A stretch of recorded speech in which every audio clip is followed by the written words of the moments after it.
You've been playing around with a new Bluetooth headset lately. I have.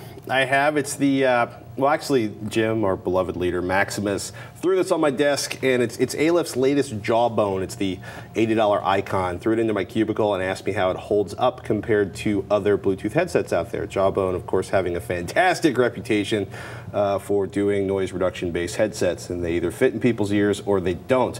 It's small. It's like 1 3/4 inches by under an inch by under 3/4 of an inch thick, and it weighs 1/3 of an ounce. Hold that.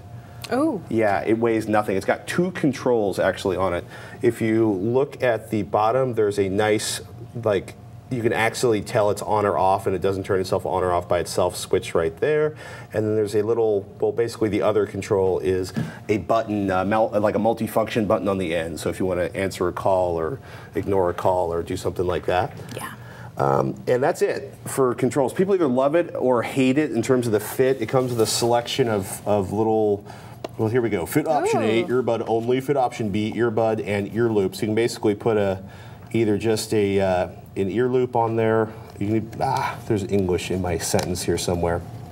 Basically, it has a removable ear loop, so you can hook that over your ear if you want to, or you just basically jam one of the earbuds over there and find the one that fits into your ear. And I was actually pretty happy with the way this fits. I can play around and put another one on there real quick, but it's pretty similar to previous designs. It's got a couple of microphones in there, and it uses its NoiseAssasin 348 type technology. And like previous Jawbones, the wee nub here, aka the voice activity sensor, needs to touch the side of your head or it won't work, which leads you to the fabulous, I'm putting a Jawbone in my head twist, which always... Oh, that's how you do it. That's how you do it, yeah. Okay. It's like, kink, and then twist it 90 degrees to the front of your face. When you do that and you turn it on, it actually tells you how many hours of battery life are left. You can pick the voice. And it sounds actually shockingly good. Aliph claims, or I should say people listening to me found it, when I say shockingly good, like when I called Roger or my wife, they went, oh, it sounds just like you're talking on your iPhone, which is usually like a huge step above what most Bluetooth headsets sound like.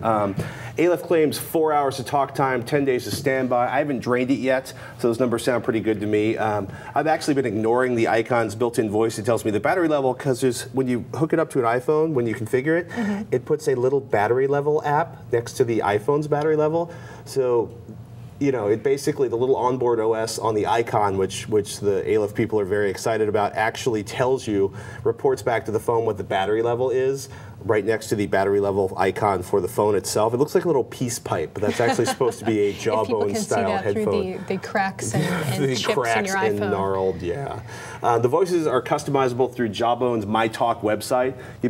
You plug the headset into the USB port of your computer, you launch the MyTalk website, you install the little software, and it does all of your firmware updates, and you can do things like choose a voice, like Rogue, which is a horrible voice I would never want in my ear. And then there's custom applications for the OS that you can dump onto the earbud. Don't get really excited, because custom applications equals like what happens when you press the button on the end here, like pulling up 411 or a voice to SMS program. Well, that's something. Yeah, which is probably more customizable than most Bluetooth headsets get. It's tiny. I really like the fact that it's tiny, it weighs nothing. It's got a half dozen different design choices. If you're into, you know, matching multiple headsets to your clothing, you're gonna have to buy multiple ones, because these little plastic panels don't snap off. It's a good mic. They call it the NoiseAssasin 2.5 with wind reduction. It works actually surprisingly well. I was standing next to a diesel truck in a passing train, and Roger could actually hear me fairly crisp and clearly. It does multi-point Bluetooth connections, so it'll connect to multiple phones simultaneously. On the con side, some people cannot figure out a way to get these to stay in their ears. And there's no manual audio level control. It does audio normalization, which actually worked for me, because I'm sitting next to, as I walked towards the diesel truck, the audio got louder in my ear. I just couldn't jam it all the way to the ultimate, you know, I couldn't change, you can't change the volume yourself, so if that's going to drive you nuts, it's going to drive you nuts. That would drive me nuts. It would probably drive you nuts. It works actually shockingly well. I haven't given it the ultimate test, which is trying to talk with the window down on my truck at highway speeds, but pretty much nothing below like a 200-watt Yeah, don't stereo distract amplifier yourself too much work. trying to test this guy. What? I can't hear you! $80, I give it a thumbs up, and I actually added it onto the short list. Another one to check out is a Plantronics 875. A lot of people are really liking that one. Yeah, I had the previous version of this, so I'm looking forward to trying out this one as well. I just use them around the house. I'm not like I don't have a car, so I really have no good time to wear a Bluetooth headset. People use these on the street when they're walking. Hate that. Hate it. I'm not that guy. You don't like the cycle? Like, I don't believe you're saying that. What are you? I'm going to kill you. No, it was like I was on an airplane one time, and the guy gets on the airplane going to his seat, and he's like having an argument with someone with the headset in his ear, and me and the guy next to me were just like, you look like a crazy person getting on an airplane. In a really nice suit. He was wearing a nice suit. Yeah, they're always wearing a nice suit. I actually did have somebody walking down the street go, I'm going to kill you, just as they walk by, and I'm like, and the guy realized. Whoa. My bad.